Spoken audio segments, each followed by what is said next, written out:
안녕하십니까. 저는 카이스트 신소재공학과 교수 홍승범입니다. 오늘 이번에는 신소재 응용을 위한 전자기학 일부 5강을 시작하도록 하겠습니다. 저번 시간에 저희는 정전기학에 대해서 배웠습니다. 기억이 나시나요? 정전기학이 무엇인지? 예, 맞습니다. 전하들이 자기 자리에 그대로 있는 그 상태. 그래서 많은 전하들이 구름같이 있어도 움직이지 않는 그 상태. 예, 그 상태를 정전기학이라고 합니다.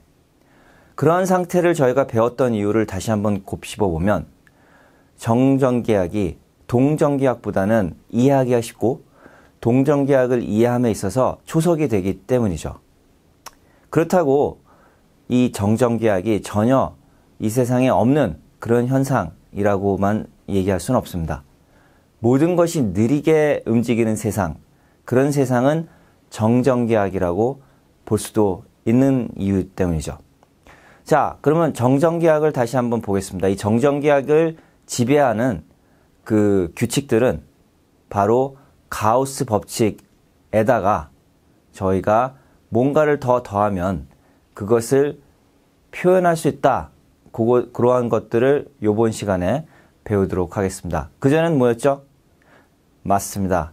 그전에는 맥스웰 방정식 1번과 2번에서 1번은 전기장의 플럭스가 혹은 다이버전스가 그 점에서 전하 밀도를 진공의 유전율로 나눈 값과 같고 회전은 전기장의 회전은 0이다. 이 두 가지로부터 쿨롱 법칙을 우리가 끌어냈고 그 쿨롱 법칙을 사용하면 모든 것을 저희가 설명할 수가 있었습니다. 이번 장에서는 조금 다른 각도에서 전하들의 위치를 정확하게 모르지만 가우스 법칙과 대칭을 이용해서 정전기학을 이해하는 시간을 갖도록 하겠습니다. 특히 전도체 내에서 가우스러 그리고 대칭 중에서도 선형 구형 대칭, 원통 대칭 이렇게 세 가지 대칭에 대해서 한번 다루도록 하겠습니다. 더 깊이 들어가기 전에 한 가지 짚고 넘어가야 할 개념이 있습니다. 여러분들 평형이란 말 많이 들었죠? 영어로는 equilibrium입니다. 평형. 자, 정전기에서 혹은 정전기학에서 평형이란 도대체 무엇일까요? 이러한 질문에 대답하기 위해서 먼저 한 가지 예를 들어보도록 하겠습니다. 만약에 저 정삼각형 꼭지점에 음의 전하를 픽스, 즉 고정시켜 놓고 양의 전하를 무게중심에다 갖다 놓고 움직일 수 있다고 한다고 하면 잘 생각해 보시면 저 무게중심에서 힘의 합력은 0이라는 것을 아실 수 있을 겁니다. 그렇다 한다면 정적 평형의 조건에서 힘의 합력이 0이라는 것은 필요 조건일까요? 충분 조건일까요? 아니면 필요 충분 조건일까요? 네, 필요 조건이죠. 힘의 합력이 0이라고만 한다고 해서 평형이라고 할 수 없습니다. 이유는 그 평형점에서 약간이라도 저희가 오차가 생긴다면, 조금이라도 빗나간다면 어떤 일이 발생하죠? 저 정삼각형 무게중심에 있는 양의 전하를 한번 생각해 보시죠. 그 양의 전하가 살짝 두 개의 음의 전하로 조금이라도 가깝게 된다면 그 두 개의 전하가 끌어당기는 힘이 반대편 꼭지점에서 끌어당기는 힘보다 크기 때문에 정삼각형 무게중심에서 벗어나는 방향으로 힘이 작용할 것입니다. 그 얘기는 힘의 합력이 0인 위치에서 멀어진다는 얘기죠. 이와 같이 힘의 합력은 0이지만 그 주변으로 갔을 때 그 0인 점으로 가지 않는, 즉 회복력이 없는 지점은 불안정한 지점이라고 할 수가 있습니다. 자, 이번 시간에서는 정전기학 혹은 정전기 세계에서는 진정한 평형점이 없다는 것을 우리는 배울 수 있을 것입니다. 그렇다 한다면 평형이란 무엇이며 특히 정적인 상태에서 평형은 무엇인가 한번 생각해 볼 필요가 있습니다. 요 슬라이드와 관계없이 저희가 나중에 동적인 평형, 그 다음에 스테디 스테이트, 정상 상태에 대해서도 한번 같이 의논하는 시간을 갖게 될 텐데요. 일단 정적인 평형 상태를 줄다리기를 통해서 한번 생각해 보시죠. 자, 줄다리기를 한번 생각해 보면 양쪽 팀의 힘이 같다고 하면 합력은 0이 됩니다. 그리고 만약에 한쪽으로 쏠리더라도 다시 그 원점으로 가는 힘이 있다면 그건 정말 정적인 평형이 될 것이고요. 그게 아니라 한쪽 힘이 쏠리는 경우에 완전히 한쪽이 이기는 경우에는 불안정한 그런 상태가 될 겁니다. 그걸 수식적으로 또 도식적으로 한번 생각을 해보시죠. 자, 오른쪽 위에 있는 식처럼 모든 힘의 합력, 즉 시그마 F가 0, 합력이 0인 상태는 필요 조건입니다. 또 하나의 조건이 하나 필요한데 바로 회복력이 있어야 된다는 것인데 그 회복력이 있고 없고를 아래 그림을 통해서 한번 생각을 해보도록 하겠습니다. 공이 하나 있고 사발이 있다고 생각합시다. 자, 사발 안에 공을 집어넣으면 사발의 중앙점, 즉 가운데 점이 평형점이 될 겁니다. 이유는 그 사발의 평형점이 접선 방향이 지구 표면과 평행하고 여기서 이 공에 작용하는 힘은 중력인데 이 중력은 지구 표면에 수직하기 때문에 보시는 바와 같이 수직한 중력을 받아서 평평한 그릇이 작용 반작용의 법칙으로 위쪽에 같은 힘을 주기 때문에 일단 합력은 0이고요.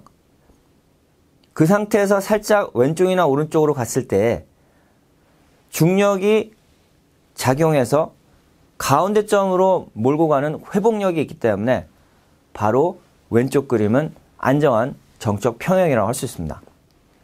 하지만 오른쪽 그림처럼 사발을 엎어놓고 그 꼭지점에다가 올려놓으면 그 꼭지점 자체에서는 마찬가지 이유로 합력이 0이지만 왼쪽이나 오른쪽으로 움직였을 때 가운데로 몰아주는 회복력이 없고 오히려 가운데서 멀어지게 하는 힘이 있기 때문에 불안정한 지점이라고 할 수 있겠습니다.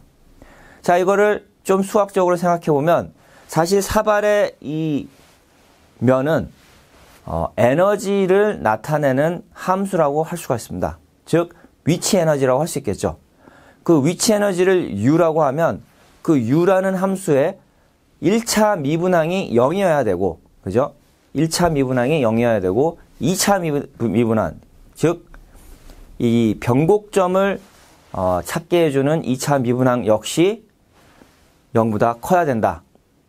이러한 조건이 들어가야 된다는 얘기죠. 왼쪽은 0보다 크고 오른쪽은 0보다 작다는 것을 여러분이 아실 수가 있을 겁니다.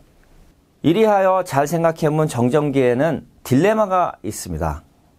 아까도 잠깐 얘기했지만 정전기학에서 진정한 정적 평형이 있을 것이냐, 다시 말해서 플러스와 마이너스 전하가 같은 양으로 존재한다고 했는데 얘네들을 잘 버무리면, 잘 섞으면 그 섞인 전하 구름들이 가만히 있을 수 있을 거냐, 이게 이제 중요한 질문이 될 것이고, 어때요? 가만히 있을 수 있을까요? 그러한 조합을 우린 찾을 수 있을까요? 답부터 말씀드리면 없습니다. 왜 없는지 우리가 여태까지 배운 가우스 법칙을 적용해서 한번 생각해 보도록 하겠습니다. 자, 여기에 플러스가 굉장히 많이 있고 마이너스가 굉장히 많이 있다고 칩시다. 그래서 섞여 있다고 칩시다. 잘 섞여 있다고 칩시다. 그래서 걔네들은 가만히 있다고 생각해 봅시다. 이 상황에서 하나, 즉 대세에 영향을 주지 않는 아주 작은 양의 전하 하나를 이 세상에 넣는다고 생각해 봅시다. 그럼 넣었을 때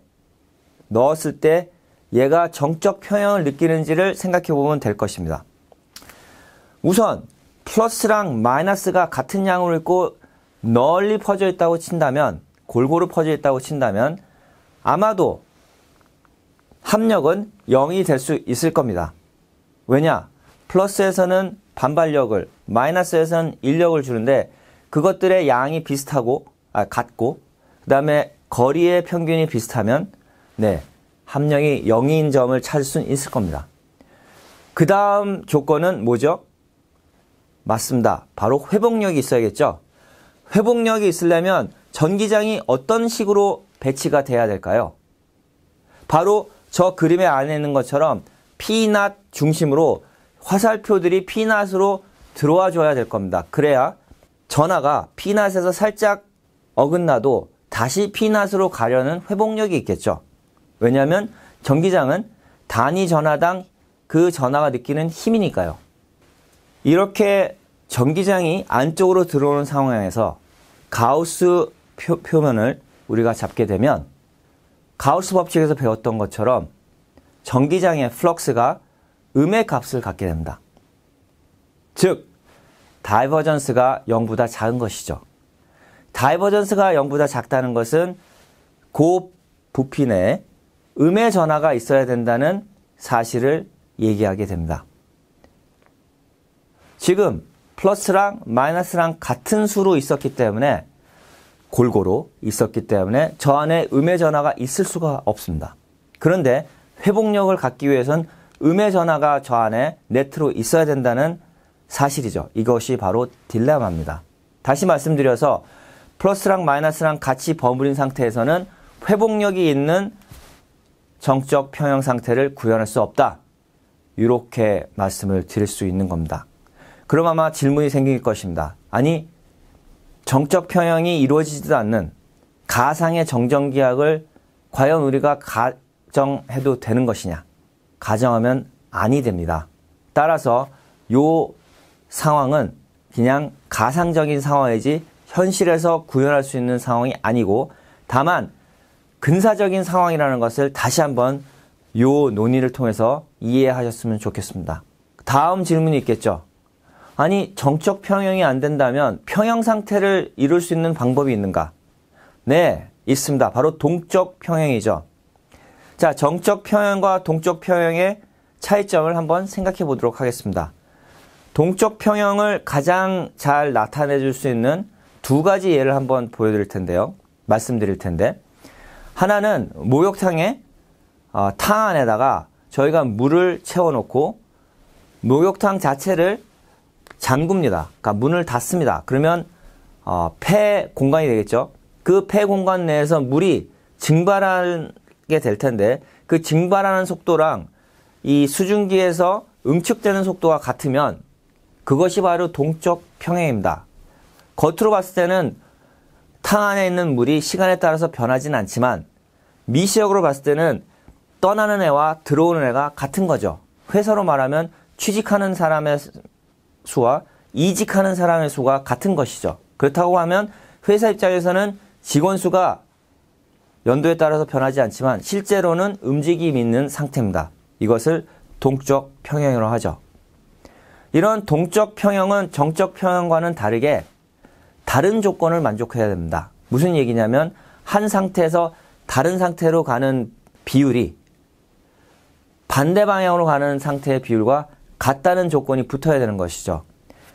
저 정적 평형의 위치로 얘기하자면 P낫에서 벗어나는 전하들의 숫자와 벗어나 있는 애들이 P낫으로 돌아오는 숫자가 같아야 된다는 것이죠.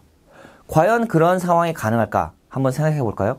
아까 사발을 거꾸로 했을 때 공을 위에다 올려놓으면 굉장히 불안정하다고 했습니다.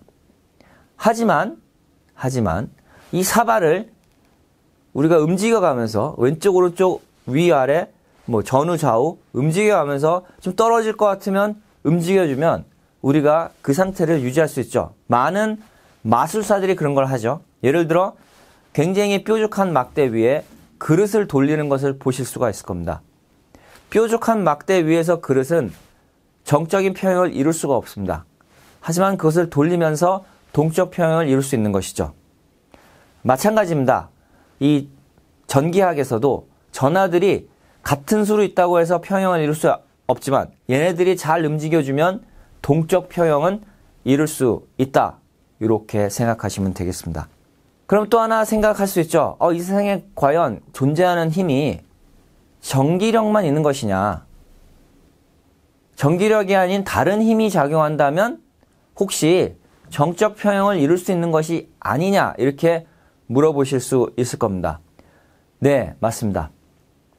한번 카본 나노튜브 안에 전하가 저 가운데에 트랩됐다고 생각해 봅시다.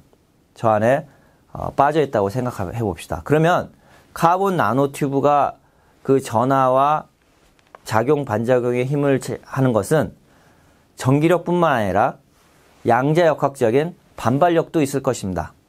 따라서 저 전하는 전후로 혹은 상하로 움직이고 싶어도 움직이지 못하는 거죠.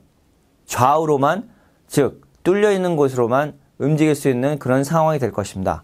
저런 상황에서 양쪽 끝단에 플러스 차지를 갖다 놓으면 그런 경우에는 양쪽으로 전기장이 작용하기 때문에 저 가운데 지점이 바로 정적 평형이 될 것입니다.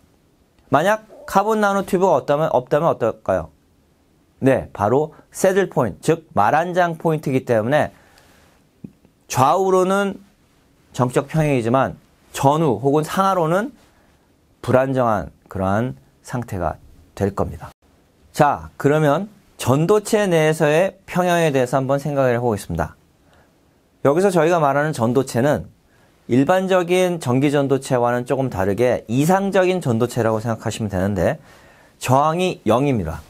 자, 저항이 0이라고 하면 여러분들은 아마 초전도체, 즉 슈퍼컨덕터를 생각할지도 모르겠습니다. 슈퍼컨덕터와 여기 전자기학에서 말하는 이상적인 전도체에는 차이가 있습니다. 물론 요 강의의 그 어떤 수준을 넘어가는 얘기가 될 수도 있는데 초전도체의 경우에는 완전 다이아마그네티즘, 즉 퍼펙트 다이아마그네티즘을 갖고 있는 그런 상황이기 때문에 이 이상적인 전도체와는 구분이 된다는 것을 말씀을 드려야 될 것 같고요. 여기서는 다만 저항이 0이다 이렇게 생각하시면 됩니다. 자, 저항이 0이면 어떤 일이 발생하죠? 전하가 어딜 가더라도 그로 인해서 열 손실은 없는 것이 되겠습니다. 자, 마음대로 갈 수 있는 것이죠. 다만 이 전도체의 표면, 즉 전도체와 진공 간의 계면에서는, 인터페이스에서는 무한대의 일함수, 즉 워크 펑션이 있기 때문에 전하가 그 밖을 빠져나가지 못한다는 경계 조건이 있습니다. 그런 상황에서는 어떻습니까? 그 안에서는 마음 놓고 다닐 수가 있는 것이죠. 그럼 마음 놓고 다닐 수 있는 그런 상황에서 과연 정적 평형이라는 것이 있을 것이냐? 요 질문입니다. 굉장히 어려운 질문인데 답변부터 말씀드리면 여기 슬라이드에 나타나 있듯이 없습니다. 없습니다. 왜냐하면 지금 전도체 내에도 플러스랑 마이너스의 전하수가 같아야 될 텐데 그 중에 하나가 움직인다고 했을 때 다시 그 자리로 몰아줄 수 있는 회복력이 있을 수 없기 때문입니다. 이 질문은 굉장히 어려운 질문인데 한번 곰곰이 생각해 보시기 바랍니다. 그러한 상황을 우리가 만들 수 없기 때문에 이상적인 전도체 내에서도 정적 평형은 없다. 이렇게 생각하시면 되는데 하지만 동적 평형은 가능하다. 즉 파가 있거나 혹은 전기장이 시간에 따라서 변할 때에는 평형 상태를 찾을 수 있다. 이렇게 이해하시면 되겠습니다. 그러면 이제 저희가 원자 세계로 다시 한번 들어가 보도록 하겠습니다. 원자는 뭘로 이루어졌죠? 네, 원자핵과 전자로 되어 있죠? 원자핵은 양성자와 중성자로 되어 있습니다. 정전기학적인 관점에서 한번 봅시다. 원자핵은 플러스 차지를 갖고 있고 양의 전하를 갖고 있고 전자는 음의 전하를 갖고 있습니다. 그 두 개의 합은 0의 전하가 되겠죠. 즉 플러스 전하와 마이너스 전하의 양이 같다는 거죠. 근데 이걸 우리는 배웠습니다. 정전기학적인 정적 평형은 없다. 그렇다 한다면 예전에 우리가 갖고 있었던 그 원자에 대한 모형, 즉 마이너스가 가운데 있고 플러스가 그 주변에 구름처럼 있다. 혹은 플러스가 가운데 있고 마이너스가 구름처럼 몰려 있다. 그런데 가만히 있다. 이 모델은 틀렸다는 것을 여러분들은 이미 알 수 있을 겁니다. 그런데 예전 과학자들은 처음에 그러한 가설들을 세웠었습니다. 이와 같은 이유로 우리 러더퍼드 보어 모델을 생각해 보면 가만히 있을 수 없으니 움직여야겠다 이렇게 생각했던 것이고, 행성의 움직임에 영감을 받아서 원자핵은 태양과 같이 가운데 있고 전자들은 그 궤도를 따라서 돌고 있겠구나, 행성이 돌듯이 돌고 있겠다 이렇게 생각을 했던 것이죠. 여기서 하나 놓친 것이 있습니다. 중력장에서는 어떤 물체가 돈다고 해서 에너지가 손실되지 않지만, 전기학에서는 전하를 띤 입자가 가속 운동을 하게 되면, 그 돈다는 것은 같은 속력으로 간다 하더라도 각도가 계속 바뀜으로써 속도가 변하기 때문에 가속 운동이 됩니다. 가속 운동을 하게 되면 잘 아시다시피 전자파가 방출이 되게 되고, 전자파가 방출이 되면 그 입자는 에너지를 잃게 됩니다. 에너지를 잃게 된다는 것은 무엇이냐면 그 궤도를 유지할 수 없고 점점 더 가까워진다는 것이죠. 점점 더 가까워지면서 급기야는 원자핵과 충돌할 수밖에 없는 그러한 모순이 발생했습니다. 따라서 양자역학적인 이론으로 이것을 푸는 모델이 나왔던 것이죠. 즉, 정전기적인 힘과 양자역학적인 불확정성 원리가 합의되어 원자 모델이 세워졌던 것입니다. 그래서 확률 밀도 함수로서 전자가 그 궤도에 있을 수 있는 확률과 원자핵이 존재하는 그러한 그림으로 발전되었다는 것을 보실 수 있고, 거기서도 우리가 모멘텀과 에너지를 수식적으로 표현할 수 있다는 것을 아실 수가 있을 겁니다. 하지만 여기서는 저희가 움직이는, 즉 전자가 움직이는 그림을 머릿속에 담아두면서 생각을 하면서 움직일 때 드브로이파, 즉 물질파의 파형으로 했을 때는 예외적으로 전자파가 발생하지 않는다라는 그러한 제약 조건을 두고 생각하시면 이해하기 쉬울 것으로 생각이 됩니다. 지금까지 경청해 주셔서 감사드리고 다음 시간에 또 만나 뵀으면 좋겠습니다.